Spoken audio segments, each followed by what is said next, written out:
now it's like it's a new level of like reassuring yourself that I'm worthy of having this in my life, and then taking the risk. And it's not going to feel comfortable in the beginning because you are going to be embracing a new layer of self-love.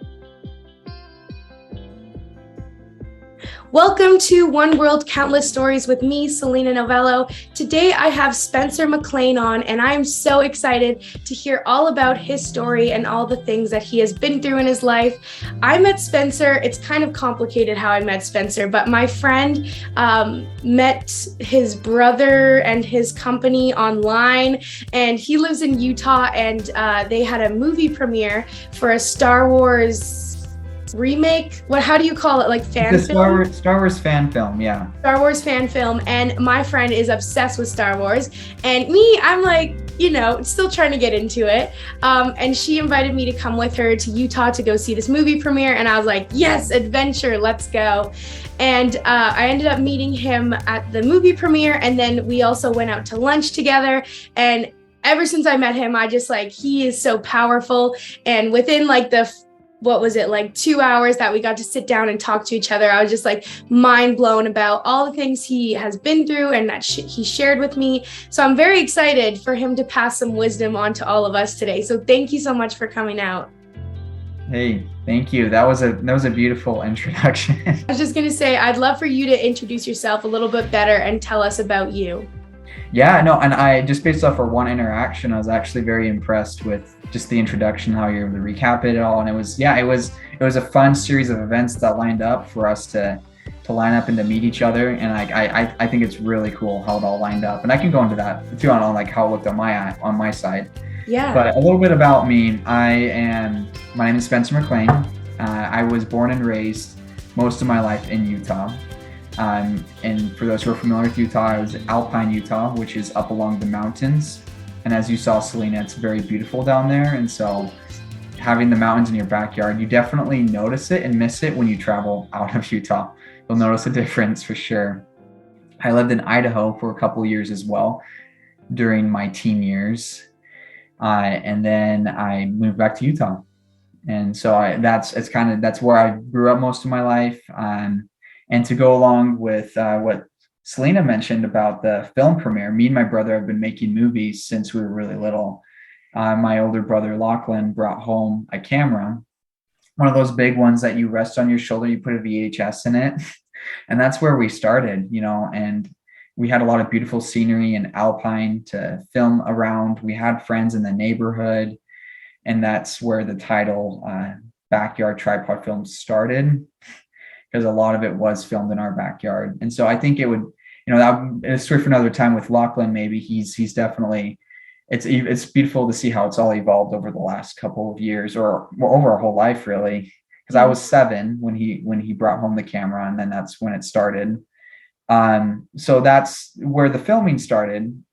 But on the side of that, I've always been someone who is very intuitive, aware of my emotions, and how I'm impacted by the world and relationships with other people. And I'm very observant. I guess it's just been the way that I guess that's how I came to Earth. I came to Earth being very aware and observant. And so that's a huge part of me, is I definitely focus and pay attention to emotions.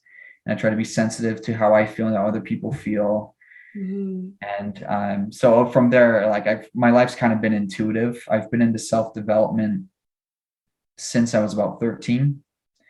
And I've been kind of into the idea of really diving into what causes someone to experience negative emotion, how it impacts them, and how you can look to its opposite to see the positive and to grow from there. And it's kind of been this journey of back and forth, really knowing the difference between the light and the darkness, which is kind of significant, why I think I'm really drawn to Star Wars, because that concept of the dark side and the light and the force it's a beautiful visual to look at and to experience on screen. So yeah, and that's a fun little detail there. But other than that, I've been on the side of that, I've explored a lot of entrepreneurship opportunities. I haven't officially gone to school. I kind of consider life as my university Ooh, and my teacher. And I found that as I ask the right questions and talk to the right people at the right time, oftentimes I line up with the very thing that I need to learn. And mm, so I've kind of been building momentum with that. And it's been a fun, beautiful journey. And so along the way, I've done things like filmmaking. I've played around with some other businesses with my friends. Um, but I've been an independent learner most of my life. So it's been kind of fun to just build momentum and to see where it's now leading to from here. yeah, that's so awesome. Oh my gosh, there's so many things to get into. Yeah. So I'm very excited. So the first thing is like, can you tell us a little bit about like your family and just your life around your family a little bit? Yeah. So I come from a bigger family. Hmm. There's 9 of us. I'm Wow. number 6. Wow. So I have 6 sisters and 2 brothers. One of them being Lachlan, the one who created the film. Yeah. And I was home educated actually most of my life. I did kindergarten, and then after that, I was like, nope, I'm out of here. And so my mom homeschooled me, and then I had tutors throughout most of my life. And so I spent a lot of time at home. Hmm. And so it was a lot of time for reflection and a lot of time to get to know myself. Hmm. Absolutely. And you said that you started personal development when you were 13 years old. So how Mhm. did you like first get into that? So my oldest brother, Colin, was starting to get into it a little bit. He was at the time when I was living in Idaho. Went to school in Cedar City, and he came home to visit one day, and he brought this. He was listening to this CD. I don't know if you've heard of him, but he brought out this CD from Kirk Duncan, who Mhm. started his own self-development company called Three Key Elements. And my brother, we being in Idaho, we were out in the country all the time, driving all over the place, and so we had long distances to our destinations. Mhm. And my brother just popped in the CD once, and I was listening to him like, okay, this guy, like, he's saying some really cool stuff. It's Mhm. resonating too. And so that's where it all started. And that's the person that I started following was Kirk Duncan. I got some of his CDs and I listened to it, and then I started to expand a little bit and meet more people. But yeah, that's where it started for me. Mm, that's so awesome. So we're going to get pretty deep pretty quick here Oh, because I okay. feel like I can relate to, starting personal development at such a young age. I started, I think, when I was like about 15, 16. Okay. And got into it through a business. I found a company called Origami Owl, their direct sales. I joined the company and they were all about becoming the best version of yourself and just developing yourself so you can give more to the world, which I absolutely loved. And I started getting like pretty addicted to becoming the best version of myself. And not until recently did I realize how a little bit damaging the messages that I was receiving and I was telling myself, because I felt like I was a constant work in progress. I had to fix all my problems. I was trying to find the answer to what was wrong with me. And what I realized in therapy was that, like, there's nothing wrong with me and I'm beautifully broken. And I wonder if you have any of those feelings that where you kind of feel like you always have to be working on yourself, and that there's this beautiful side of personal development where you learn so much about you and yourself. But there's also this other side that I'm just learning about now, where it's kind of like throughout that whole time in my life, I was subconsciously telling myself that I was not enough the way that I was right now today. So, do you have any thoughts on that?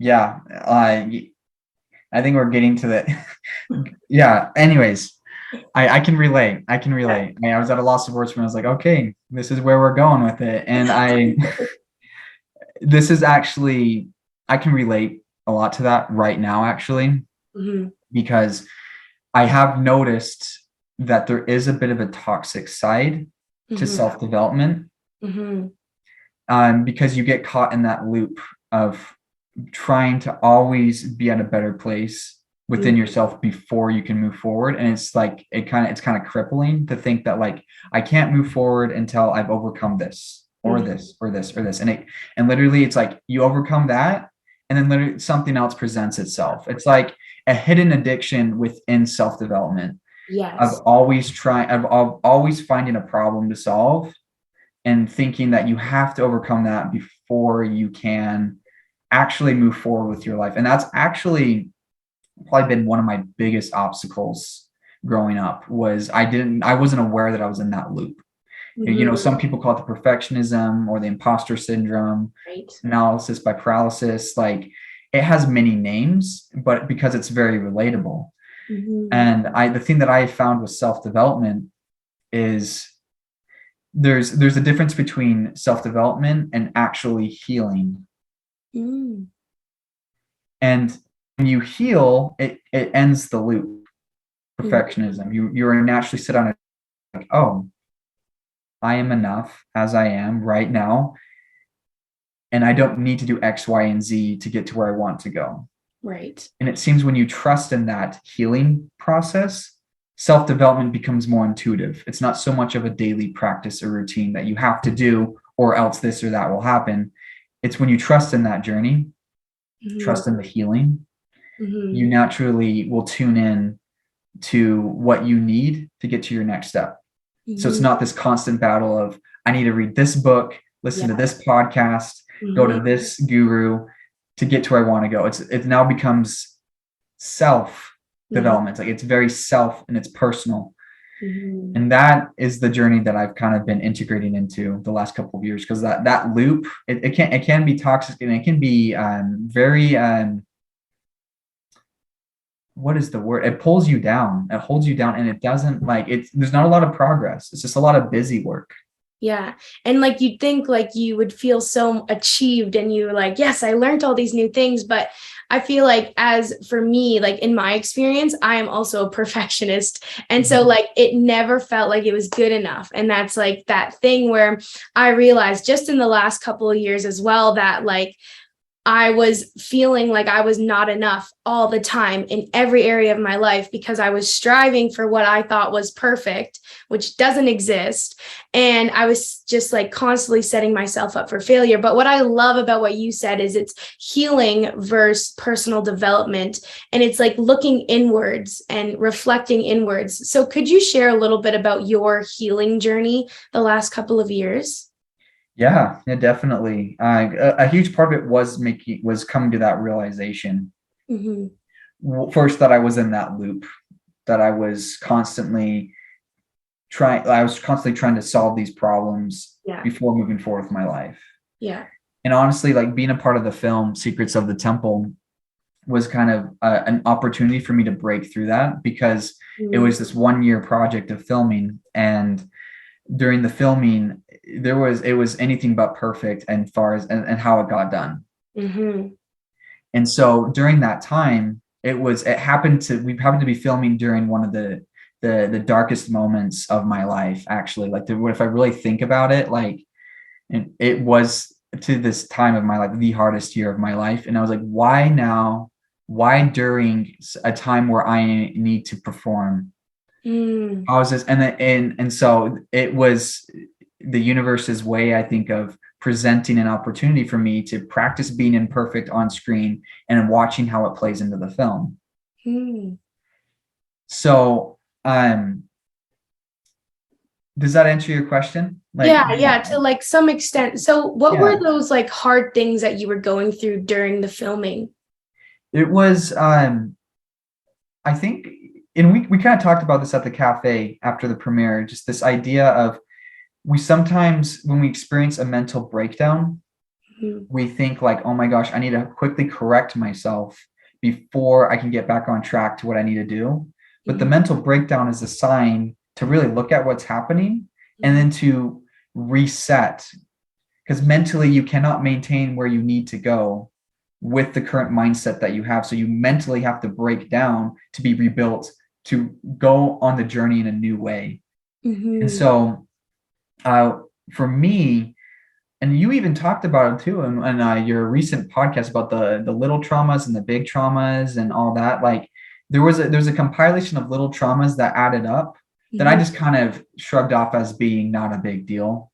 Mm-hmm. And because I didn't have enough conversation growing up about trauma, it was unfamiliar to me. Yeah. I thought I was having like I was having like a psychotic break, or like I was going crazy. And Mm-hmm. it all started to surface, I think, when I got a little bit more into dating a little bit. Mm-hmm. And it was like all of a sudden the mere reflection of that person was reflecting back at me the things in myself that I wasn't aware that was there. And it came to the surface. And it Mm-hmm. wasn't so much like in the shadows anymore. It became a part of my life. It came out of the shadows and into the forefront of my life. And so it was like I was experiencing it in almost all aspects of my life, because now I had seen the truth of what was holding me back, or at least the truth behind some traumas that I was trying to work through. And so that came to the light literally like during what is it, pre-production of Secrets of the Temple. And I was like, and it was like it was starting to build up, and I was starting to shut down a lot.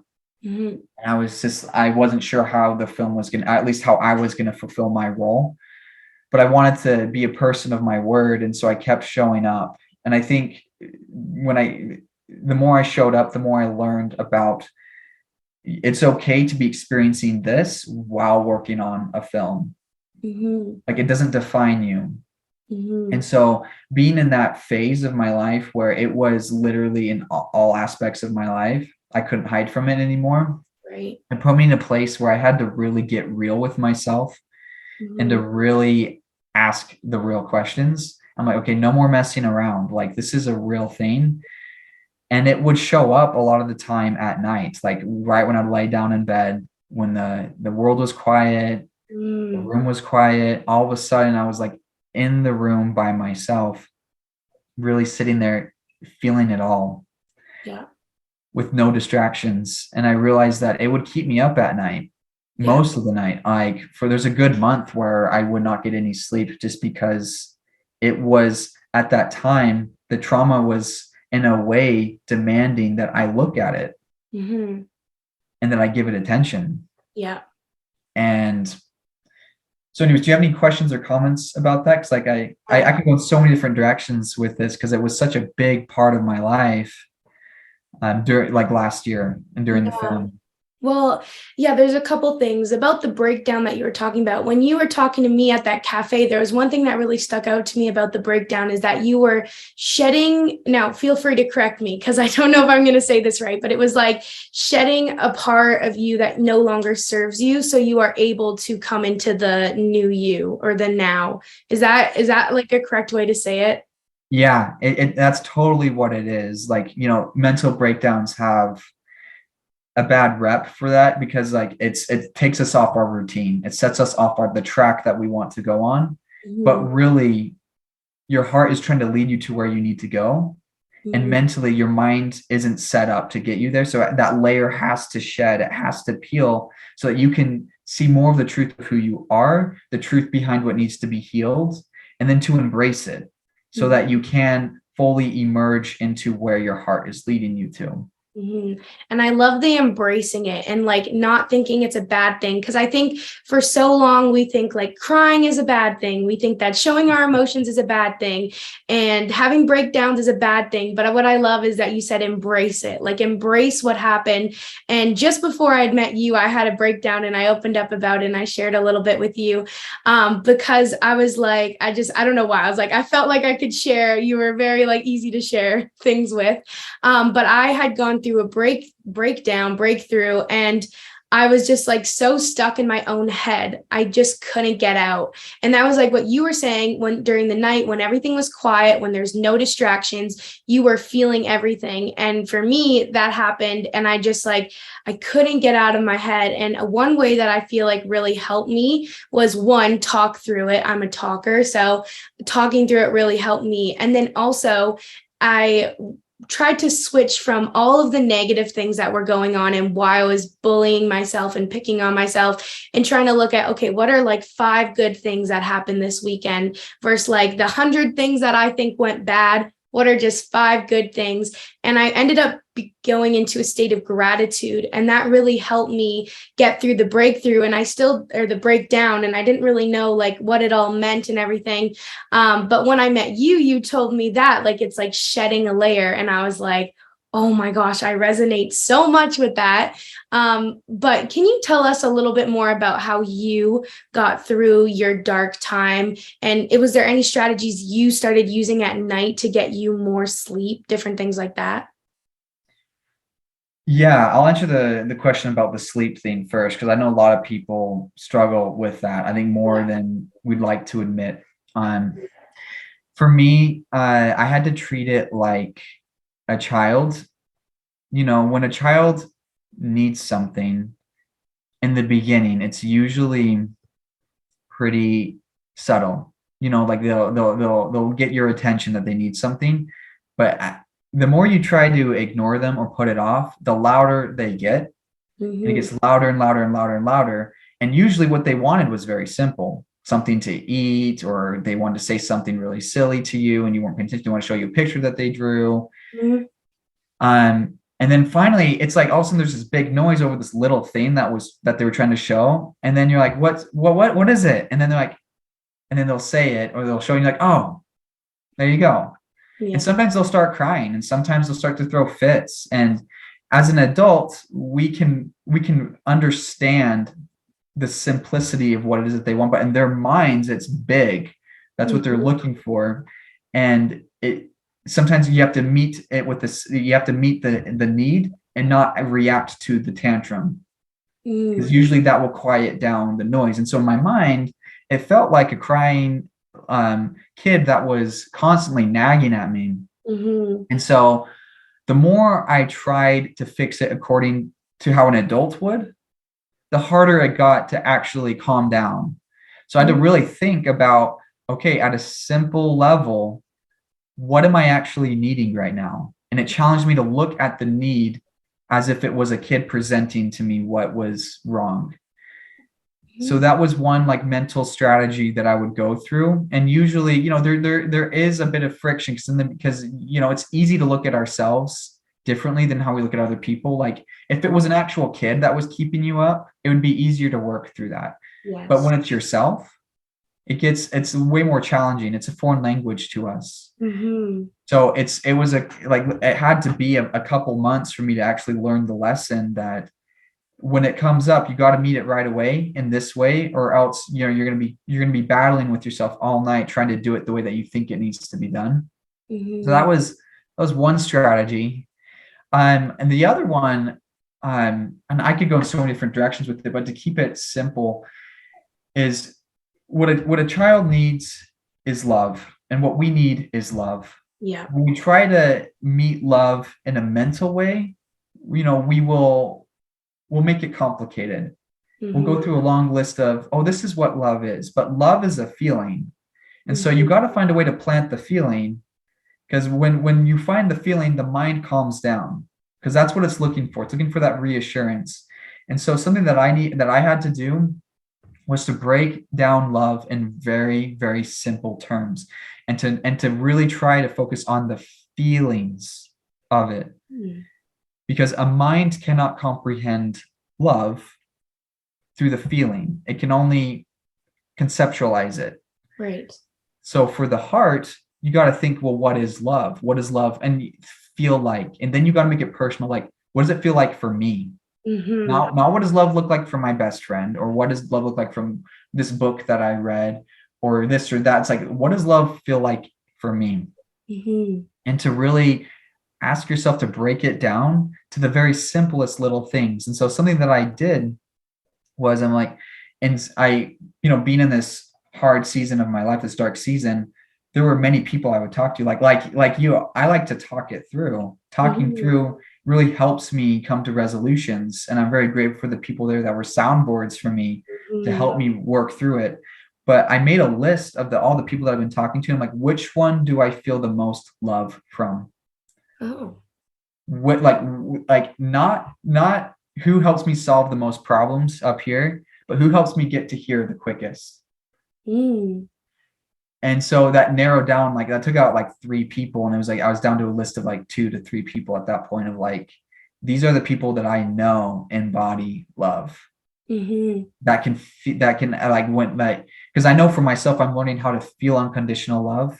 Mhm. As I'm learning, I need to like, when you're at school, you need to, it's like breaking down the assignments, breaking down what you need to do to really Right. understand it. And like, this is what love feels like for me. And Mm-hmm. so I did that. And then I started thinking about, what music do I listen to where I actually feel love in here, not in here? What actually invites love in my heart? What Mm-hmm. movies, what colors, um, what clothing do I wear? What food do I eat? Mm-hmm. And it's really learning, and it's not so much of a battle, because like I think what makes it the battle is thinking that it has to be done a certain way. But when we go back to the heart and really ask those questions, Mm-hmm. and really be willing to take the risk with yourself, to be honest, Mm-hmm. I'm like, well, how does it feel in my heart? Yeah, totally. I love that so much. And I think like a lot of times, like what you're saying is you went inside. You went inside to fix and help yourself. And a lot of the times we're looking for that book or that podcast or the quick thing to get us to start feeling better. I know for me, I was like, I'm so tired of feeling this way. I hit a breaking point where I was like, I can't do this anymore. Like I am feeling just so awful and I can't keep living this way.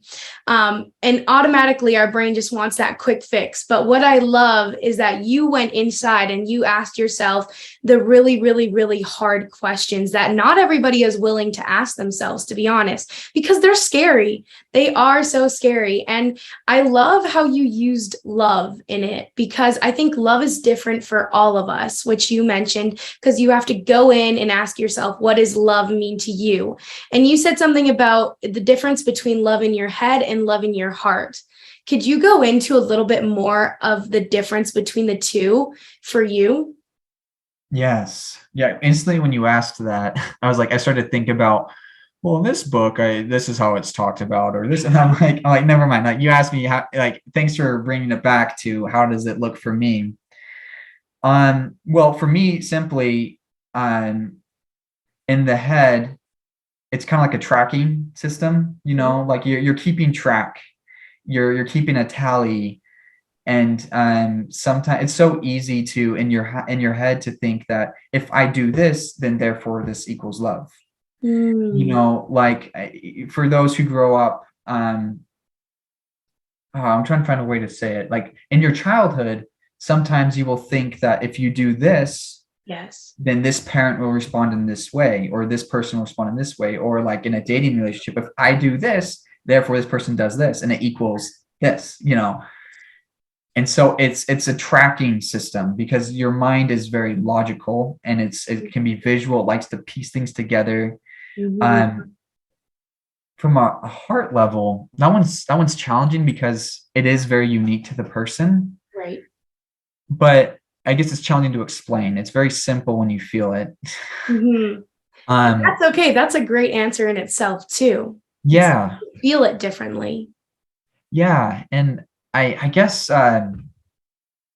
for me, the overall essence of the feeling of love is everything is okay as it is. Period. End Mm-hmm. of discussion. You don't need to argue about, well, I'm not good in this way or that way, or wait, how can I be loved if I'm not doing this or that? It's like, no, like, everything is okay as it is. I am okay as it is. I already am everything I need to be. There's nothing more I need to do to prove myself. Like, it can get personal into how the language is communicated to you, but that's what it's been to as me. So I know that if anything pulls me away from feeling like nothing is okay, I'm like, okay, I'm stepping out of love, because Mm-hmm. everything is already okay. Right. Everything is already perfectly set up the way it is. Mm-hmm. So when I'm aware, I know that I ask myself that question when I feel like I'm taking that step out. It kind of pulls me back in. Yeah. And oh, there's so many good things in there. For me, like how I perceived love when throughout my childhood was that if I received awards and I achieved high things where everybody could see it, that meant I was loved. And so for me, throughout my high school journey, I was striving to be literally perfect. If I got a 98 on a test, I was one of those kids. I'm sorry, I'm going to say it, but I was one of those kids that got a 98 on a test and was disappointed in myself because I was like, it is not perfect. What did I do wrong? Why did I do that wrong? And I was literally always striving for perfection. But at my school, there was this award at the end of the year that they gave out, which was top academic achievement award. And I wanted it. First I got to that school, I'm like, I saw it. I'm like, I want that, because in my head, in order to receive love, I needed to achieve. And I've been working a lot on that because it is heavy and you're trained from such a young age. Like when I do this, when I do the dishes for my parents, they are happy with me, therefore I am loved. And so your brain is trained from such a young age, not that our parents or our family does anything wrong. It's just the way that we grow up, and then it's things that we have to work through. But I didn't realize how bad it was until like it was controlling my everything. Like I could not, like I was always worrying about school. I couldn't do anything that was under perfect. Like it was all consuming for me. And so recently I've been working on that a lot, where detaching my worth from awards and detaching my worth from different achievements. Because for me, I'm like, success looks different for everyone, but for me, I'm like, millionaire, I gotta have that status. And now like my brain, I'm like really in there, like challenging it, like, what do you really want though? Like, is it the millions of dollars, or is it the love that's attached, that I think is attached to it? And it's kind of like getting deep into those things where you're just like, whoa, maybe like I don't want that. Like it's like so crazy when you really start working on your brain and figuring out like what it is for you. I was recently in Europe and I had this like realization about love, and it's very simple. It's that everybody wants it. Everybody wants love and everybody wants to be loved. And for me, that was like a huge, huge, huge, huge realization, because I was really struggling with myself and how other people perceived me. And I was walking in Florence. I remember it very vividly. And I was like, oh my gosh, everything just started clicking, that like we make love so much more complicated than it needs to be. It is very simple, but it is very complex all at the same time. And I was like, but at the end of the day, we all just want to be loved. And it brought me on more of a self-love journey more than like an external, because that's kind of like I was always externally looking for others to fill my bucket, other people to tell me that I'm great. And I never told myself those things. I never believed people when they told me these things. And so for me, I was like, this is like a huge moment in my life where I was like, self-love and love is a desire that we all have, but it is hard to achieve. So I'm curious for you, what does self-love look like to you? I guess that's kind of like the main question, where it's like, do you feel like you've found self-love within you, or are you still kind of working on it? I think it is a work on progress where it's never like fully completed, but like, where are you in your journey with that? Yeah, no, that is a great question. I just first wanted to acknowledge, though, everything that you just said. Like, very beautiful awareness. Love Mhm. is something that everyone wants. Yeah. And I think that, you definitely paid a price in some way to earn that realization. Mhm. You were searching both on the inside and on the outside, traveling. Yeah. You were definitely on a journey. And Mhm. so that is a beautiful insight. And it will definitely serve you like as a good anchor point for you and what love means for you. Because now you have a feeling to associate it with. Now Yes. you can also reflect on like, hey, this is what it looks like for other people too. They want this, and you can like kind of be an anchor and a bright light for people as a reference as they're learning about it too. But I Mhm. just wanted to acknowledge that. Like that's very beautiful. Very Yeah. beautiful awareness. Uh, Um, for me, uh, like self-love, it can have like two different meanings. There's the feeling, there's the feeling of comfort, that ease, like where your mind calms down and you feel the depths of who you are, and you're grateful for who you are, and you're grateful for your life and all that you have. Then there's another kind of self-love where it's like, now what does self-love look like and who I want to become? Mm. because the first like version is like kind of to create safety within yourself, validation that you need, that you are okay, that you are loved.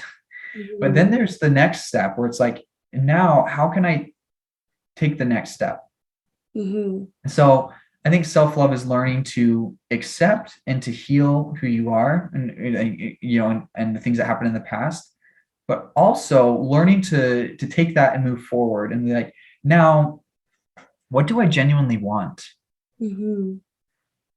Not like what do I think I want, but like what do I want? And sometimes when you take the next step into like, what do I want and who do I want to be? Mm-hmm. Like, for example, it can be as simple as, I would like to have this style of clothing. Like that shirt looks really good, or those pairs of pants or the pairs of shoes, that looks great. I want to have that. Mm-hmm.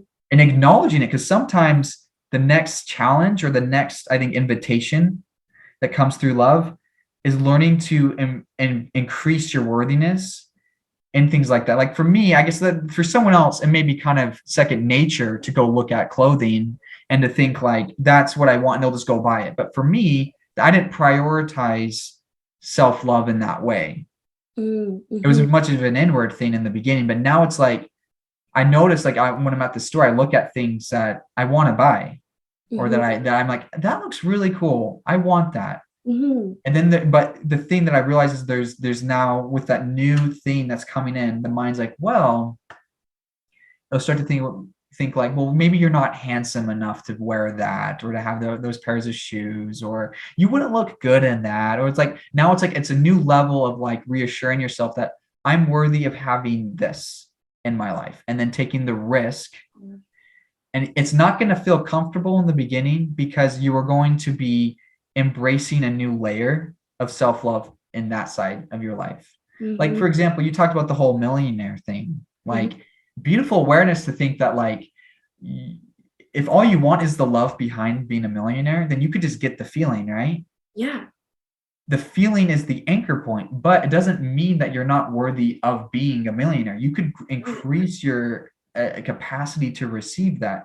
It's just now learning to love yourself enough to take the risk towards being that person who is wealthy, who is abundant, who has that kind of money in their bank account. Mm-hmm. So for me, that's kind of the next level, Mm-hmm. is like, I can find the reassurance in here, but now it's like, who do I want to be on the outside? Right. And it's not just about, because a lot of people, I think sometimes they shame the self-love journey, because then it becomes all about you and all that. But it's like, it's okay, because you need to anchor yourself for sure. But I'm learning that sometimes you need to have enough love for yourself to take a risk. Yes. And taking risks is not comfortable. No, it is not. And it Can may you? not feel like love, because your head's going to fire off. Yes, your It's head's gonna be justify why like, you keep doing it. no. And I think that risk is a beautiful thing. For me, I'm gonna tell an example of risk in my life, and then I'm gonna ask you Okay. to share one. But recently, I guess it's already been a year, I decided to not go back to university, to go back to school. And that was a huge, big risk for me, because I don't know if it's the same in the US, but like once you graduate from high school, a lot of people are like, okay, well, what are you going to take in school? Your next step is to go into school. And so when I first graduated, I was like, I'm not going to go to school. Like, I've been doing it for 13 years. I need a break. But then COVID happened. It was like the logical thing to do was to go to school online, because I wasn't going anywhere. And I did it. And after that year, I was like, I didn't hate it. I did well. I liked it, but I just didn't love it. And I felt like my heart was always somewhere else. Like it wanted to be somewhere else. And I decided to make the decision to not go back to school and take a year off to achieve some of my goals. One, start this podcast, start a YouTube channel, and also travel. That was a really big thing. Now, I didn't know how the traveling was going to happen, but it was like a big thing I really wanted. Like I have this whole vision board, and majority of it is travel. Like it's something that I've always wanted to do. And it ended up happening. And it was the most beautiful thing that I ever did in my whole life. And it was so beautiful because before I went, I was in a really dark place. And then I was in a really good place. And I got to experience the low lows and the high highs at just a different level. But if I never would have taken that risk, I wouldn't have been able to learn as much as I did. I wouldn't have learned about self-love, about more who I am and what I want. And also to realize that, like, dang, I'm one capable person. Like, I've lived in my family home ever since I was born. So I didn't know how capable I was until I took the risk and put myself out there. And there was also things like, you can't travel as a solo female. Like, that's crazy. Like, that's so dangerous. Even I was telling myself that, and I did it anyways. I took the risk, and it was one of the most rewarding things I've ever done in my whole life. And so I love what you're talking about when you say, like, you have to take that risk. So can you share with us a time in your life when you had to take a big risk and the way it played out? Okay, yeah, I have one. I want to think of one that was like pretty relevant. Yeah. So when you're on this healing journey, you know, you're integrating a lot of the pain, the past with the new person that you're becoming. So it's like it kind of comes and goes in seasons. And so I've been throughout this year, I've still been kind of cycling through those seasons of integrating myself, going from that one step of feeling the love in here and then taking the risk on the outside to integrate it into my life. And one of the things was I agreed to, and I reached out to and asked if I could help out at this youth camp in Southern Utah. It's a youth camp that I've been a part of actually ever since I was about 13, 14. And it's all about embracing who you are, accepting the truth of who you are, and living from that space within you. So it's like, it was very much down my arena, like, yes, but it was a huge risk for me because I agreed to it months prior, and I told them that I would show up, and it's all volunteer. So you're without like signal for a week, and you're out in the woods, and I'm not making money. And so it's all volunteer. So there was like a huge risk in that way. But the thing that got really complicated for me is like expenses started to add up for me. And as expenses were adding up, I realized that I would lose a lot by taking that time off, like financially. Like I would come back and I would have to start playing this catch-up game with my finances. And it was a position I did not want to be in, and it like caused this a little bit of a panic in me. Yeah. I'm like, I agreed to this. I know that I said that I would be there, but I don't know if I realistically can pull it off and then come out and have a comfortable living situation after. And I remember I was meditating on it. I was like, and I even went and did yoga, and I was praying too, just like, I'm a man, I want to be a person of my word, but this is going to really like financially throw me out of balance for a little bit. And as I was sitting there with it, and I even reached out to the person and I said, hey, look, like the camp director, I said, hey, look, I don't think I'm going to be able to make it. Like, it's not going to work. And she goes, and she said, okay. She goes, if you don't show up, we need someone to take your place. I'm counting on you to show up. We need you. And I remember I was just like, oh my gosh, okay. How am I going to do this? And I remember I took the one anchor point for me was like, I'm a person of my word. Yeah.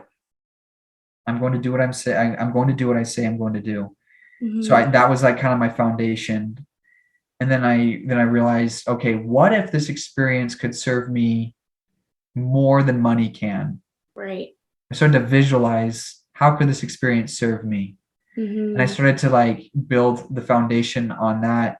And I realized, I'm like, okay, if money isn't per se what you do through, like, if I can get paid to do Uber, I'm an Uber driver, and that was what I was be giving up. I was like, if I do that, if I give up that, I'm losing this amount of money. But if I go to this camp that is free, that is volunteer, what can I gain in value back that would serve me the same way that money would? And I stepped into it with that mindset.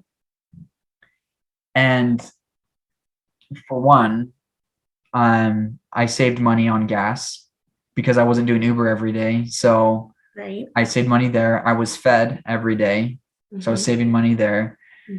Um, and I was getting free coaching and mentoring from people. And I was also exchanging, insights for people as well. So there was a constant exchange. And at the end, I connected with a coach who offered to give me like a free session, in which I don't know exactly how much she charges usually for a session, but because I was there and I showed up, I received that coaching.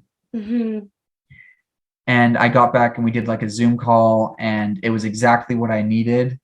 And the tools that she gave me have really helped me the last couple of months. And so it's like, by me giving up my time, I gained so much value back in natural currency and not so much in actual currency. And so it was a big risk, trusting that money will show up if you follow your heart. And that's risky. Oh my gosh, there's so many things. I have so many questions. Oh, okay. Let's start with the last thing you just said. So if you trust your heart, money will come.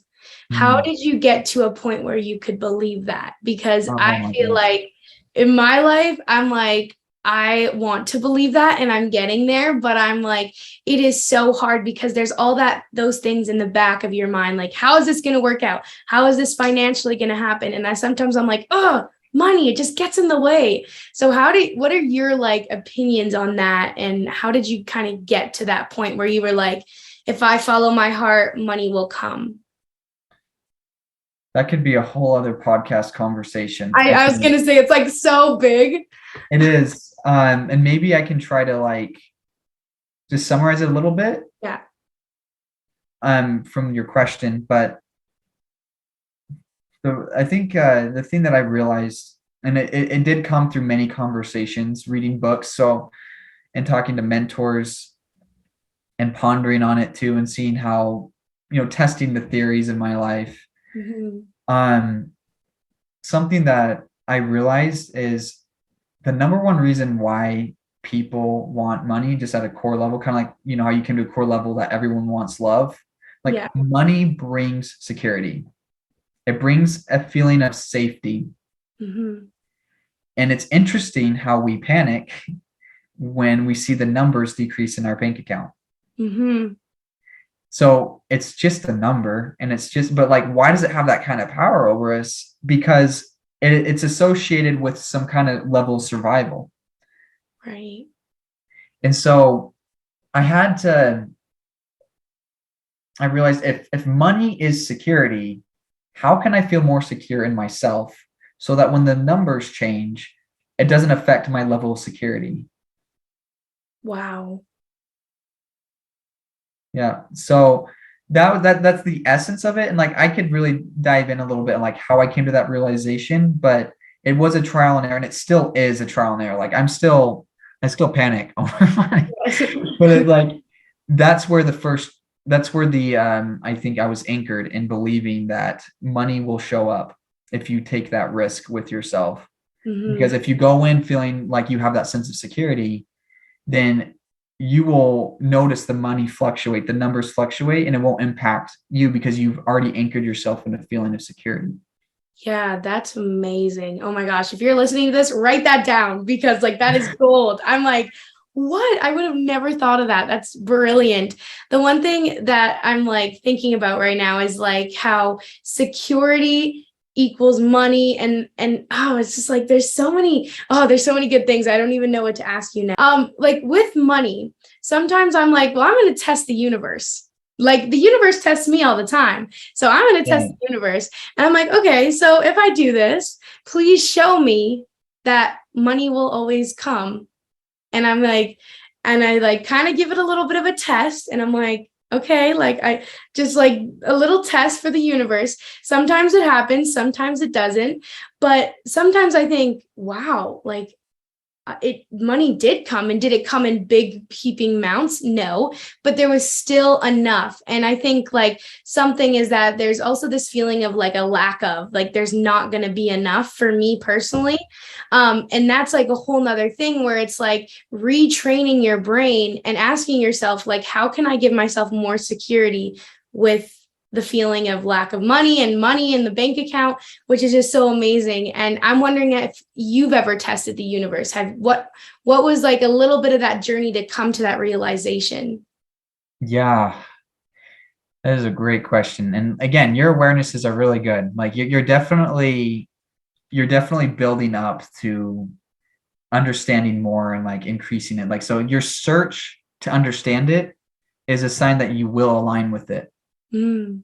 So you're don't worry. Like just I'll stop worrying. but I just wanted to reassure you that like Thank you. that at some point you will align with what you're looking for. Mm-hmm. I would have to say another experience that came to mind when you asked that question was and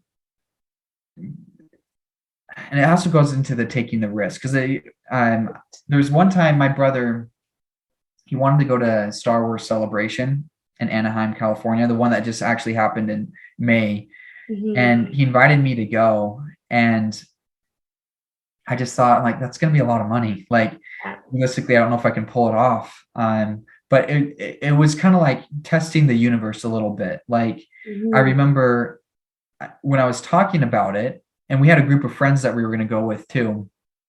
And as we were talking about it, I just had this subtle feeling in my heart that's like, hey, just practice enjoying the conversation without worrying about whether you're going to make it or not. Mm-hmm. And so like it was a little test from the universe, like just enjoy the conversation. I'm like, Mm-hmm. okay. So I talked to them about the experience, what they had planned, and I helped my brother make his plans to go. And the Mm-hmm. invitation was still open to me. And I just thought, and I kept saying, like, I don't know if I can realistically pull it off, but I still played on that feeling. Mm-hmm. And then there was also this feeling like I knew I was gonna go. Like I knew I was gonna be there. Yeah. But so I was like, okay, I know I'm gonna be there, but yet how I don't understand how I am going to get there. Yeah.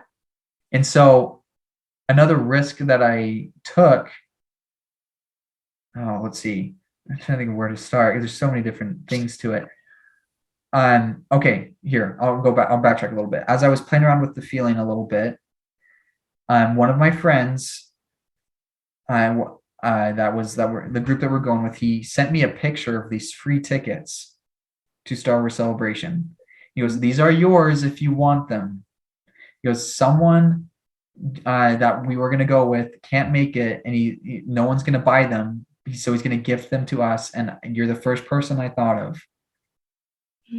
So the universe was saying, "Look, you played around with the idea of Mm-hmm. going without being attached to how it was going to happen or whether you're going to make it or not."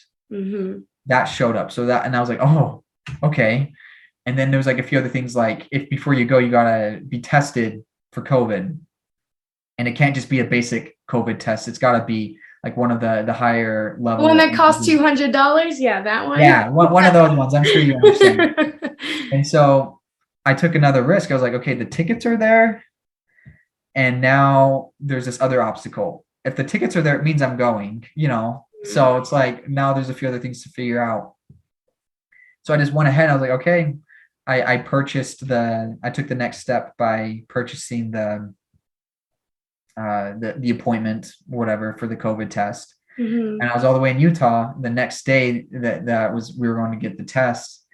And I was like, okay, so I already put it out there and I'm going. And then the next morning I woke up and I panicked because I was just thinking like, but what about this? What about that? What are all these other things that I need to work out? And I realized this is the hopefully like I'm answering the Oh, you question. are. You are. Yeah. Okay.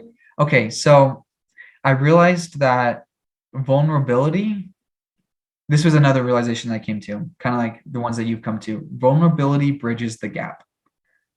Mm. I realize sometimes we look at money as being as like an object, but really it's about the way we think and we feel. Mm-hmm. And so a lot of the I was panicking, and I realized that it was around money, but I realized I needed to be vulnerable with how I felt. I gave it voice completely, and Mm. I told my brother about it, and I told him that I really wanted to go, but I was concerned about the money. And it was like just knowing that I could create that safety with him Mhm. helped me fulfill the trip and going. And I know it's weird. It's like it's Star Wars Celebration, and it's a lot of money, and sometimes maybe you shouldn't put your money in areas like that or whatever. But like for some reason, this decision needed to be made for me, Mhm. because like that experience with the youth camp, this experience paid back in many different ways. But that was an experience that I thought of when you asked me about it. Yeah, and I can see how like you were kind of like testing it you with the universe, and then the universe was like, okay, here you go. It's like, but now it's your turn to do something. And I was Yeah. just talking about Yeah. this on another podcast where it was like the universe will give you opportunities. You will ask for something and they will not just hand it to you on a silver platter. They are going to give you the opportunity to, if you want strength, they will give you the opportunity to develop and have strength. Mhm. And I'm like, you can manifest and you can ask for these things, but I feel like in my heart, you also have to put in the work. There's opportunities that are given to you, and then you have to also do the work. I think about like in that terms, it's like you were given the tickets, and now it's like, okay, now it's your turn. Like, what are you going to do to get yourself there? And you were able to kind of work through it in many different stages. But I love what you also said about vulnerability so much, because I feel I live my life. I'm very vulnerable. I'm very open. And my main purpose of being open is not for myself, it's for others, to help others feel like they're not alone, to help them feel like it's okay to feel the way that you're feeling. Because I always wanted someone to do that for me, to be like, it's okay that you're feeling this way. And so I am vulnerable because I want others to feel like it's okay to feel the way that you're feeling. And the most important is that you're not alone, because a lot of times we do that too. We're like, we're the only ones who are feeling this way. And this is only happening to me. Like, why me? But it's like in reality, we all have very different paths and different journeys, but we do go through similar things and feel similar feelings throughout the whole big journey of life. But I love that example, and you did answer the question fantastically. I want to kind of go switch a little bit. We're kind of getting close. Do you still have a little bit more time? Yeah. You're I've good? got time. Okay, awesome. So I kind of want to go into your acting career and your Okay. careers as an entrepreneur a little bit, because I feel like it really relates to who you are. And I loved when you were talking about at the cafe. So I want to ask you a little bit about your entrepreneurship journey and your journey to getting onto the fan film, the Star Wars, I forget the names, temples. Secrets of the Temple. Secrets of the Temples. I'm sorry, names are just not my thing. But Okay. Secret of the Temples. Can you kind of bring us through your experience as an entrepreneur and an actor? Yeah. So with acting, I've always kind of done it naturally and intuitively, according to like how me and my brother would plan it. 'Cause really it did start in the backyard, Yeah. and it like we'd get those little plastic lightsabers, the ones back in the day where you could hold down the button Yes. and like fling it. Like Yes. I we know started exactly. doing things with those, and it was fun. We'd get our friends together and we'd make little movies. And so that's what kind of started that curiosity with me. And like growing up, I loved Star Wars, I loved Lord of the Rings, I loved action movies. And Mhm. so it felt really fun and playful to reenact some of that on my own screen, like on this video that I was doing with my brother. And so it's literally, it kind of just has started there, and that's where it's been. That's like where most of my acting career came from, Right. was just participating in my brother's films. Um, and with the entrepreneurship, I think I've always just been drawn to these ideas of creating something new Mhm. and doing, and like also exploring things that a lot of people don't explore, because it's Yeah. like we have a really good effective system, things are in order, things are running together pretty smoothly. There's a lot of things that have been discovered, but in my mind I always thought like I want to be someone who discovers things that haven't been discovered yet. And Yeah. it's a part of like I guess who I am. Hmm. And so I haven't done a lot of my own personal businesses. Like I've explored it, but I haven't like made a lot of money off of it. But I've explored starting things like, for example, growing up, I helped my friend and his dad run a restaurant. That was fun. Mm-hmm. I also worked at a haunted mansion. That was fun because it kind of played on the a haunted mansion where I got to do some acting, but also it was from someone locally in the area, and it was a business she was running, so I kind of got to experience it there. I've helped some people run some self-development companies, and Mm-hmm. so that's been fun to kind of be a part of the action of helping people market it. Mm-hmm. And then I also for a while started like my own clothing line, and in like my own little inspirational messages on Instagram. And even if you go to my Instagram, you'll probably still see like years ago I have posts of things that I was starting. Yeah. And then there's like the filmmaking that's like becoming a bigger thing, and Mm-hmm. that's very much an entrepreneurship endeavor to build a film company from the ground up. Right. Um, and so a lot of what I have been doing is like with entrepreneurship and with acting and filmmaking has all been very intuitive. I Mm-hmm. haven't like done a lot of schooling for it. It's kind of just been like lessons that I've learned through talking to people, so through some books that I've read, and mainly through experience. And Mm-hmm. so I'm still evolving into how does this look in the actual exchange for money and for like that security. And of course, we can dive deep into this self-development thing again. It's all about the security, whatever. But like, I'm now like in the process of like, okay, how does this work and functionally in a business? It's intuitive now. I've got to play around with it, but now I'm on the beginning stages of making it more of a lifestyle. And yeah, Mm-hmm. And what are some of the things that you love about entrepreneurship?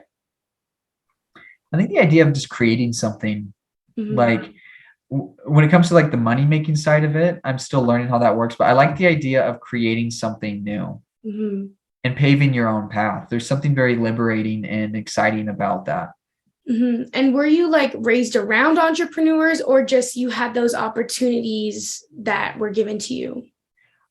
I actually, I didn't really grow up around a lot of entrepreneurs. My family, we were definitely open-minded, but I wouldn't say we were entrepreneurs. Okay. So it was something that I think I felt drawn to, Mm-hmm. Yeah, and that's the opportunities kind of found me. The universe dished yeah. up some opportunities. Yes. And what would you say is like the best thing about being an actor and the hardest thing about being an actor is? Hmm. Well, I guess my first kind of I've been doing it like kind of to me it's been kind of a playful thing, Yeah. but now it's like after doing Secrets of the Temple, it became more of a real like this could potentially be a career, Mm-hmm. and because we got way more professional with how it was delivered, Mm-hmm. and so I think the hardest part for me was going from now it's an intuitive process, but now it's like learning how do I make this like a career, or like how do I Mm-hmm. integrate this into my life in that way. Like Yeah. it became two different things at that point. And something else too that, and like it kind of goes along with what we've been talking about. The hardest part, I think, for me in filming Secrets of the Temple was learning to act from here and not from here. Like it was the whole that head heart battle back and forth that was really challenging for me. Is Mm-hmm. to realize that like yes, you do need to set yourself up professionally as an actor, but you also need to remember it's an intuitive art. Mm-hmm. And so that was, I think, the challenge for me was learning how to like let go of everything that I thought acting needed to look like and really trust myself Mm-hmm. and really trust that I am an actor and I can flow into the character. Cause that was, yeah, Mm-hmm. actually, now that I think about it, that was probably one of the hardest parts for me was learning to turn off my mind and then Right. to flow with it. Right. And what was one of the best things? Oh, the best things. Uh, I would say the reward that comes like through flowing into your character, like just that feeling of like you are becoming one with it Mm-hmm. and you flow into it, and then you just kind of watch it play out and you're like, wow, I did that. Yeah. That's cool. I did that. That's so cool. And then I think, oh, I'm still like in awe about it, but the premiere, Yeah. watching it on the big screen, I was like, wow, there it is. And it's like just to see like that stick that I had is actually a lightsaber now. Like, oh, that's so cool. And to see like there are also moments too where I didn't trust that I was doing good enough, and of course there was the whole perfectionism things we were talking about. Like there were moments where like, did I really deliver that okay? Like, did that really come out as the director wanted? And then, but to watch it on the screen and to see that it wasn't as bad as the story I told myself Right. there, to actually get the reassurance too from the audience that like that, to see that it was being received. I'm like, okay, Mhm. that that was rewarding, very rewarding to see that how it was received. Yeah, absolutely. I love all the things that you were talking about, especially about turning your passions into something that you can make some money off of. Yeah, I Okay, know. so how can I make acting my like job, And I find that I really struggle with that too because I'm like I have so many passions. One being this podcast, but I'm like, well, everything I do for my podcast, I do it myself and it doesn't make me any money. Now, I still love it because I'm like, it is worth a million to me in my heart. I love to do the interviews and everything, but I'm like, it would be so nice to like monetize it, to find a way to kind of like start making money off of my passions. And so I'm wondering if you have any insight on that, if there's like something that you've had like an aha moment on, living your passion, but trying to like morph it into something that you can sustain, like not sustain for a long time. My mind went to a few, like several things, but Mhm. the first thing that I thought of was money. Like to kind of go back to that feeling of security. Mhm.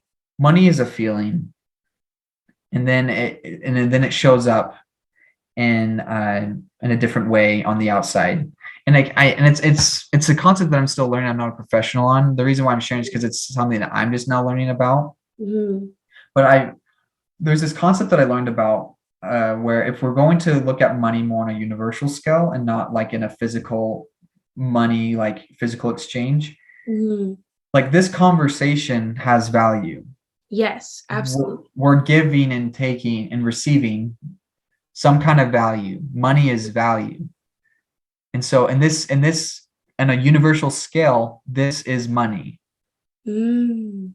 We're sharing that experience. Mhm. So the way that I look at it is the universe is the overall bank. If we invest in something, we invest in giving value somewhere, the universe will naturally pay you back in another way. It will Mhm. reimburse you. Right. And so I know that this is a whole other way to look at it. Yeah. But the thing that I've learned, like with little things like, with filming like Secrets of the Temple, it was all volunteer based. So I Mm. didn't get paid for it. But I know that the value of me choosing to show up and to have integrity about showing up, I knew that I was investing in another opportunity that will pay me back in some way. Mhm. And so there's that way that money shows up. But then there's also learning to trust that as you're continuing to invest in that bank account, that the universe will come back around and reimburse you in some way. Like, for me, for example, I think the way I got reimbursed with a few things was getting free tickets to Star Wars Celebration. Like it's just keeping track of the little things like that show up, or Mhm. that free coaching session that I got after the youth camp. Like that paid me back for choosing to show up. Right. And so I would, if I wanted that coaching session, I would probably have to pay money. Or Yeah. like if I wanted to go Star Wars Celebration, I'd have to pay for that experience. Mm. Um, is that answering your question? Yeah, it's like just changing the mindset, really. Yeah. I like that. I like it. It's like just changing the mindset on how you think about what you're putting out into the world. And although like it doesn't bring you direct money, in the long term, it will eventually come back to you. That's essentially what you're saying, right? Yeah, and this is I understand that like probably a few years from now I'm going to look back at this and be like, okay, there are more ways to elevate Yes. it, Yes. but this is my current understanding Yeah. of it. Hmm. And I know that I'm growing, and I know that you're growing with Hmm. it as well. Yeah. Something too that I've been learning, and I'm sure that, you're probably aware of this too, is trusting that no matter what you do, if you're investing like on a universal level, the Mm-hmm. universe will have your back and will take care of you, and you'll receive abundance through those avenues. Yeah. But also opening up channels of money for the universe to channel money through. Yeah. Like sometimes, like for example, maybe picking a main job that you do, and you're like, this is the main channel that I'm going to keep open for money to flow. I know that it's predictable. If I put in this many hours, I'm going to get this much back. Mm-hmm. You know that system works. So maybe if you want to get paid doing like a podcast, look at other ways that you can make money by doing a podcast and get really creative, because it first has to open up with the awareness, right? With the realization, with this normal 9 to 5 job, you'll get paid for it. Right. You know that, and your mind was reassured that you'll get paid. So you put in the work and you do that. You can do research on the podcast and be like, okay, how do people get paid doing podcasts? Yeah. And I'm sure you've done research. Yeah. I'm like, yes. And I'm sure you've talked to many people about it, but like getting creative in the littlest ways that you can open up little channels for money to flow. That way, when you continue to invest in this universal bank, the universe has a channel for it to go into. Mm-hmm. Yeah, that's very powerful. And I love that you brought that to the table of a conversation, because it is so important that we don't close ourselves off from many opportunities that could come our way. I think sometimes too, we're like, well, this doesn't directly align with where my goals and my final goal, so I'm not going to do it. But you never know where it could lead you. Just like you said with your camp, you just never know where things can end up leading you, and where you can get those deposits. You can deposit at the universe and see what comes back to you, which I absolutely love. So thank you again for sharing. Like, you've shared so much wisdom. And again, like you said, I really love that you said, like, from where we are right now, this is where we're speaking from. In years to come, we might be like, oh, I would have said this or this or this. But coming from where we are right now, this is the knowledge that you have, which is so amazing, so great, and so beautiful that you were willing to share it with all of us. Before we get into the final 4 questions, do you have any last words, anything else you want to say to the audience?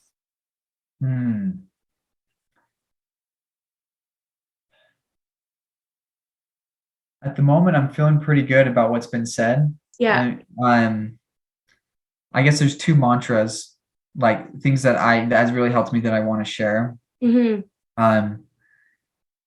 Trust your heart, it knows the way.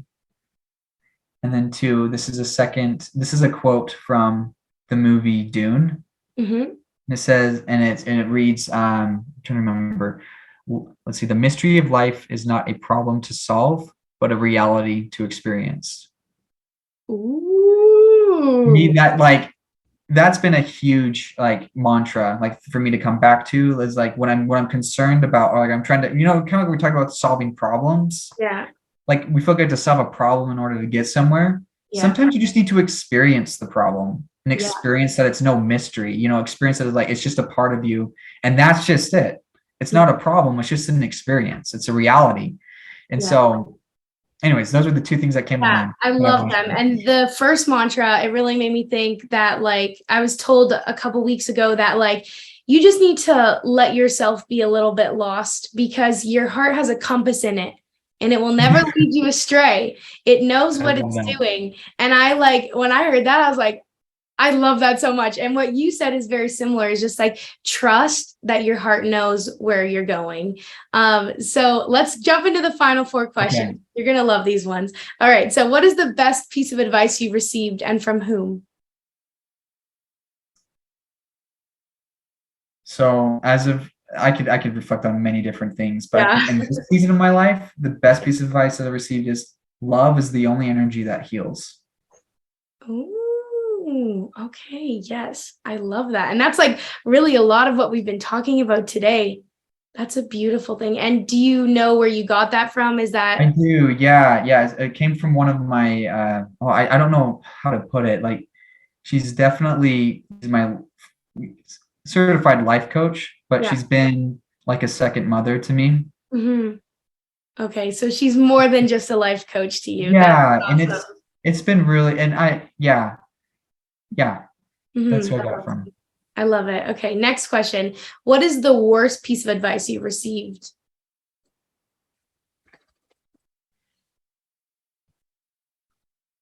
Fake it till you make it. Oh, can you explain that a little bit? Why do you think that's the worst advice? Because I'm trying to break it down. Because a lot of the times we are being fake. The way we're showing up is sometimes is not authentic. Mm-hmm. So why fake more, you know? Mm-hmm. That, and it just seemed like it was a piece of advice that didn't resonate with me. Right. Mm-hmm. And it's more like just being your authentic self. Don't be fake. Just go out into the world and be your authentic self. And maybe that's what the principle behind that quote is. Mm-hmm. And maybe I misunderstood the concept growing up, but I think the way that I tried to apply it, it wasn't serving me and it wasn't, good piece of advice. Mm-hmm. No, I agree. I like that. I like that answer to it, actually. It's a very unique answer to this question. I find that this question really is hard. Like for me to personally answer it, I'm like, oh, what is the worst piece of advice? So I really love the way that you answered it because everybody has different ways of perceiving things, right? And so fake it till you make it is kind of not the way to live your life. You want to live most authentically. So I Yeah. agree with what you're saying. I mean, often have I said fake it till you make it? Has that thing came out of my mouth multiple times? Yes. But I think more it could be replaced with like just go out and be your most confident self kind of thing. Yeah. And the thing is, it's a piece of advice that has served you. And I don't want to degrade how it has served other people because I think the principle behind it is based in doing the best you can, show up the best you can until you understand how you can do better. Yeah. And so I think the reason for me why it didn't resonate so well with me is because it was kind of delivered under a no pain, no gain kind of mentality. And it's Mm, just when you tell somebody no pain, no gain, it means like I have to earn what I want through pain. Then right. you associate what you want with pain, and so then you don't want to do it. Yeah. So I think that's the reason why it wasn't received well for me, Right. because Yeah. I just like I don't want to feel more pain. Yeah. I mean, I'll feel pain if it's necessary, but like unnecessary pain, no. Yeah, totally, totally. I get it completely. The next question is, what is the best piece of advice you would tell your younger self or someone in the younger generation? Like if you could go back and talk to your younger self, what would you say to them? Something along the lines of you are already everything you need to be. You already have all the answers inside of you. Um, in the Bible, there is a verse read by Jesus Christ that is the kingdom of God is within you. Mm-hmm. And I really resonate with that. And I would find a way to explain that in the way that like you are already everything you need to be. You already have all the answers you need. And beyond that, like you're brilliant. You're a genius, you're wise, you're smart. Mm-hmm. And but in essence, it would be you are already everything you need to be. And like thank you for asking that because actually I want to think more about that. Yeah, it's a great question to ponder. And I love your answer to it because I think so often so I think a lot when we're young, we are trying to figure out who we are, what we need to do to become who we are, but we don't realize that we have the strength, the courage, the confidence we already need inside of us. We just have to figure out how to unleash it. And I love what you said because it is so beautiful and it's so true. And if I could tell myself a piece of advice, I think it'd be very similar to what you said along the lines of like, you are worthy just because you are here, point blank. So yeah, I really appreciate you sharing that with us. And the last question is, what are you grateful for?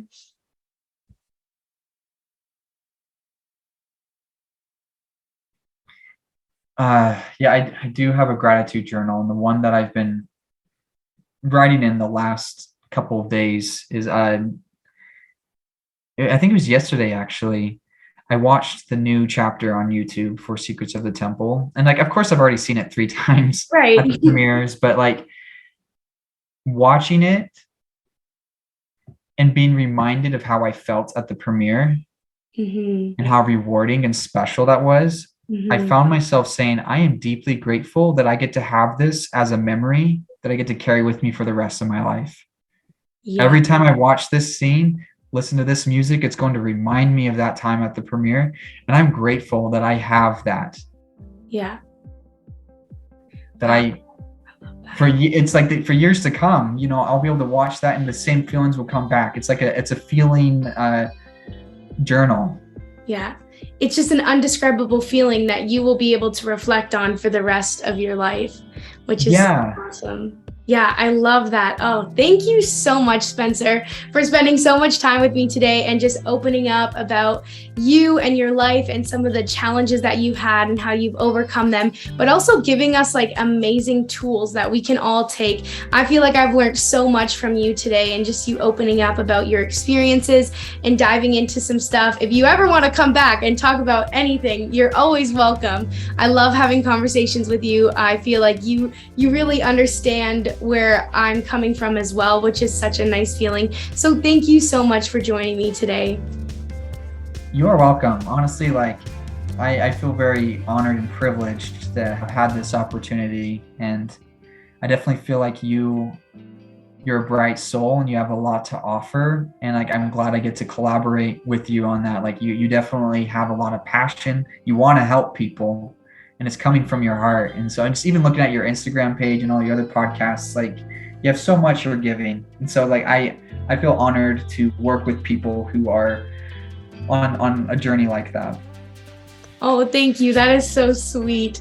I've enjoyed watching you as well on the movie premiere. That was just so amazing. Your acting was amazing, and I could feel that you were really putting your heart into it. Like you said, you were trying to get out of your mind, but I could really feel that you were pouring your heart into it. And I'm so excited to see what you do in the future. And I'll be cheering you along the whole way because I really do believe in you and all the things that are coming up for you. Well, thank you. Thank you.